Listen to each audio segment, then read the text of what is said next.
उस तो geophysics में जॉब अपॉर्चुनिटी बहुत ज़्यादा है compare to physics. GATE qualify किया, यूपीएससी आपने क्वालिफाई किया, तो इस पूरे करियर में सबसे महत्वपूर्ण सीख क्या रही आपके जीवन में? पीरियड में लिए वही कोविड वाला पीरियड था जिसमें थोड़ा ऑयल इंडस्ट्री का मार्केट बहुत डाउन रहा।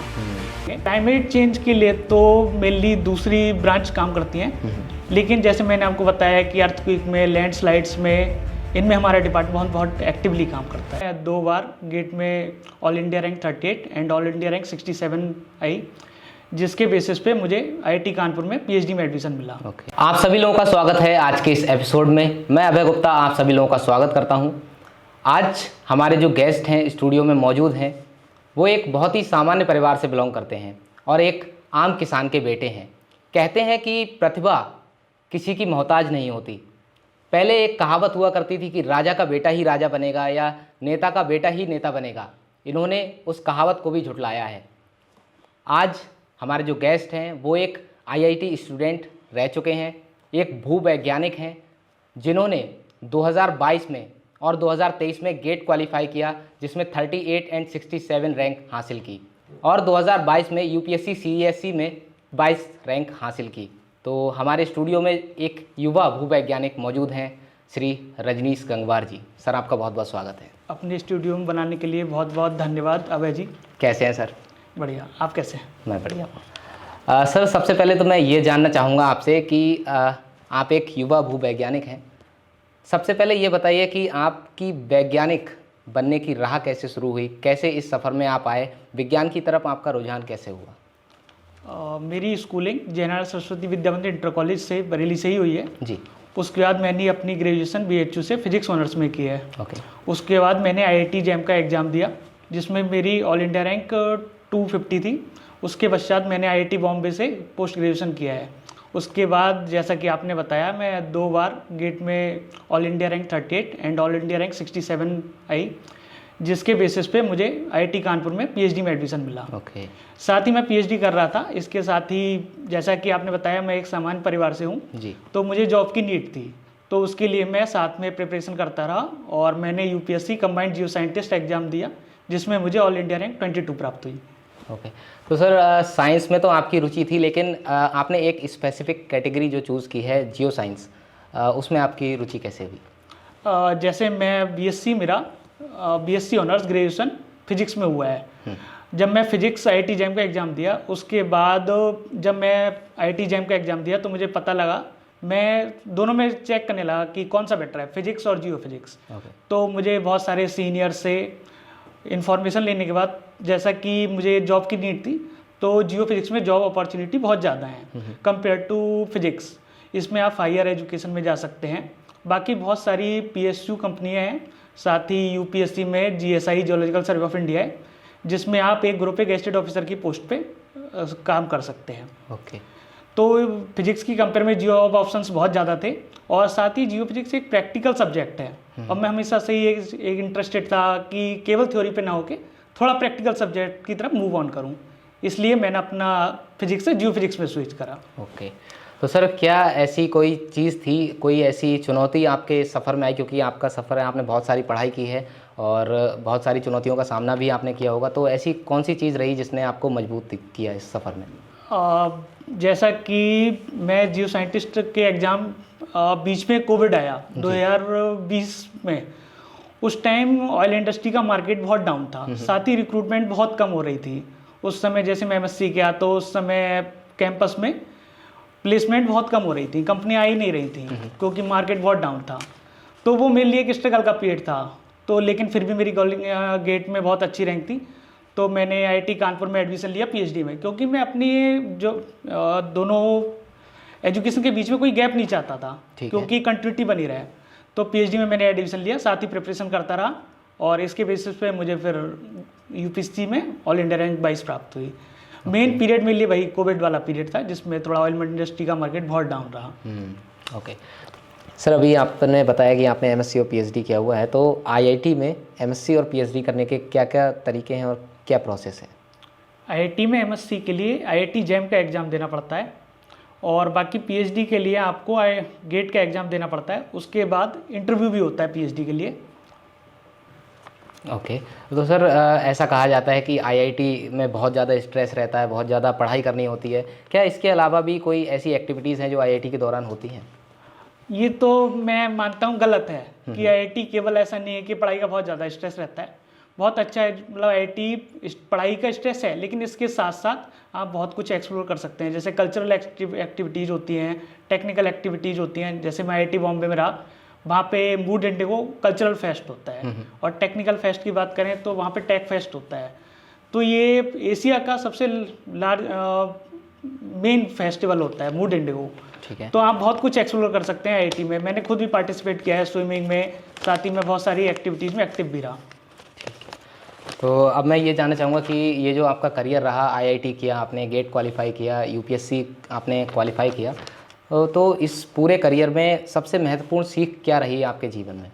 सबसे महत्वपूर्ण सीख मैं यही मानूंगा कि कभी भी हार नहीं माननी है। ओके। मतलब आप लगे रहना है। मतलब जैसे मेरे बीच में कोविड, मैंने बताया आपको, बीच में कोविड मार्केट बहुत डाउन रहा, तो उस टाइम मतलब अगर मैं चाहता तो बीच में छोड़ सकता था कि यार नहीं हो रहा है, नहीं हो रहा है, लेकिन आपको अपने जीवन में कंटिन्यूटी बनाए रखनी है, अपने टारगेट की तरफ मूव ऑन रखना है। मतलब आपकी सबसे महत्वपूर्ण सीख यही थी कि कंसिस्टेंसी से काम करते चले। कंसिस्टेंसी से काम करना है। Sir as a geoscientist आपके क्या क्या रोल्स होते हैं? आपको किस किस तरीके के काम करने होते हैं? जीएसआई में 3 लोग की टीम होती है, जियोलॉजिस्ट, जियोफिजिसिस्ट और केमिस्ट। सबसे पहले जियोलॉजिस्ट कुछ रॉक सैंपल कलेक्ट करते हैं फील्ड से, बाकी जियोफिजिसिस्ट अपने इंस्ट्रूमेंट से डाटा रिकॉर्ड करते हैं। सब इसमें हम एक रीजनल स्केल पे मैपिंग करते हैं। उस रीजनल स्केल पे मैपिंग करने के बाद हम एक डिटेल्ड ब्लॉक का फाइंड आउट करते हैं। उस ब्लॉक को फाइंड आउट करने के बाद हम कुछ केमिकल एनालिसिस इन तीनों से अपने रिजल्ट्स के बेसिस पे हम एक मतलब हम एक ब्लॉक फाइंड आउट करते हैं। उसके बाद हम उस ब्लॉक को गवर्नमेंट को देते हैं, गवर्नमेंट उस ब्लॉक का ऑक्शन करती है।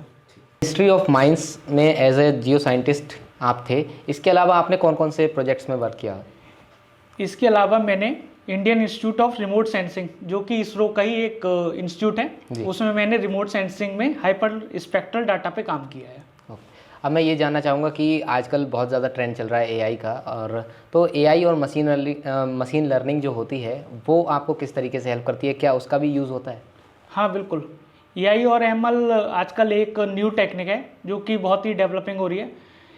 ये हमें मेनली डाटा प्रोसेसिंग में बहुत हेल्प करता है। इसके बेसिस पे हम बहुत ही कम टाइम में अच्छी डाटा प्रोसेसिंग करते हैं, जिसके रिजल्ट्स कंपेयर टू सॉफ्टवेयर और बेटर होते हैं।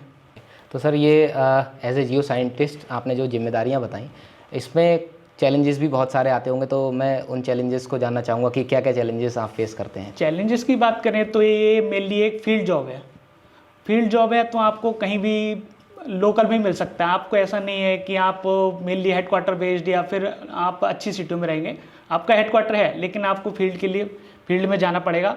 वहाँ पे लोकल इशूज भी होते हैं। अब आप जैसे डाटा कलेक्शन कर रहे हैं तो वहाँ पे बहुत सारे लोग इकट्ठे हो जाते हैं आपसे पूछने के लिए कि सर क्या कर रहे हैं, तो आपको उन चीज़ों को बहुत अच्छे से हैंडल करना है। तो सर क्या एक जो जियो साइंटिस्ट होता है उसका क्लाइमेट चेंजेस जो होते हैं और जो पर्यावरण संरक्षण होता है, एनवायरनमेंट चेंजेस होते हैं, क्या उसमें भी कोई रोल होता है, और होता है तो क्या रोल होता है?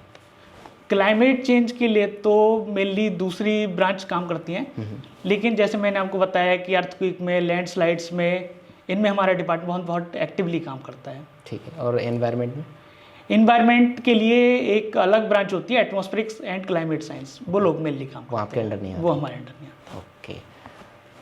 तो सर जैसे कि बहुत सारे लोग हैं जो आपकी तरह एक साइंटिस्ट बनना चाहते हैं, जियो साइंटिस्ट बनना चाहते हैं, तो वो अपने करियर में इसको कैसे परस्यू कर सकते हैं? क्या एक प्रोसेस है, क्या एक रास्ता है इसका?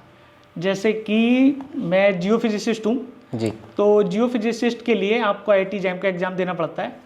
उसके बाद जियो फिजिक्स हर IIT में नहीं है, उसके लिए कुछ स्पेशल IITs हैं, मतलब कुछ मेनली IITs हैं, जैसे IIT बॉम्बे और IIT Roorkee, IISM Dhanbad. Okay.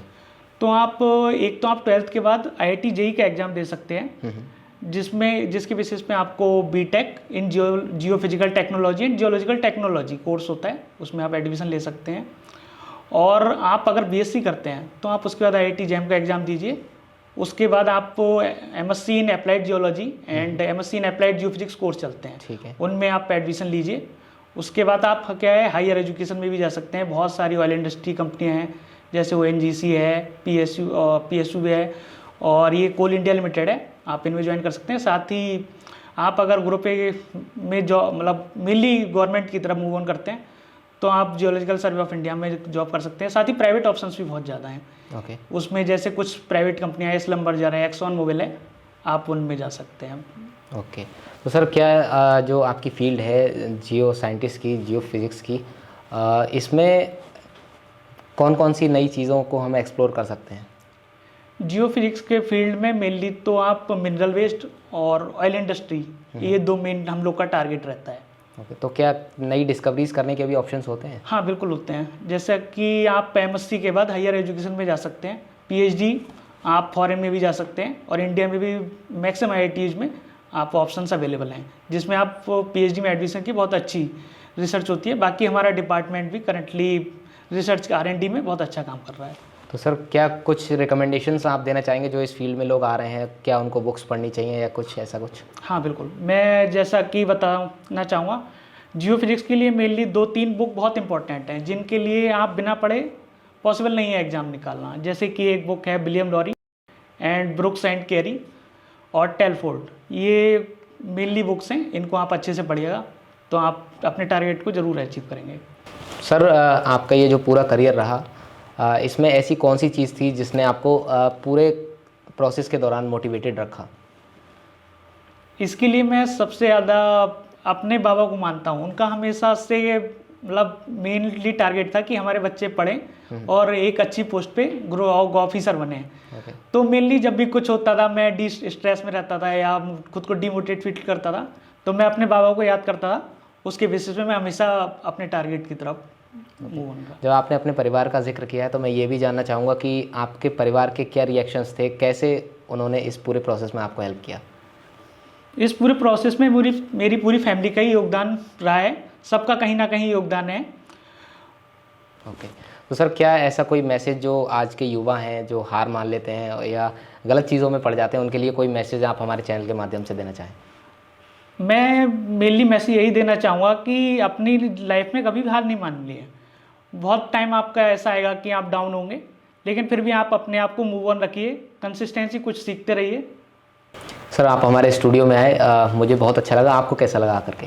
आपके स्टूडियो में आके बहुत बढ़िया लगा, आपका बहुत बहुत धन्यवाद। और सर आपसे जो अभी थोड़ा सा नॉलेज मिली जियो साइंस के बारे में, जियो जो साइंटिस्ट होते हैं उनके बारे में थोड़ी सी नॉलेज मिली कि क्या उनको चैलेंजेस फेस करने होते हैं और क्या पूरा प्रोसेस रहता है एक साइंटिस्ट बनने का, और आपके मोटिवेशन के बारे में भी पता लगा।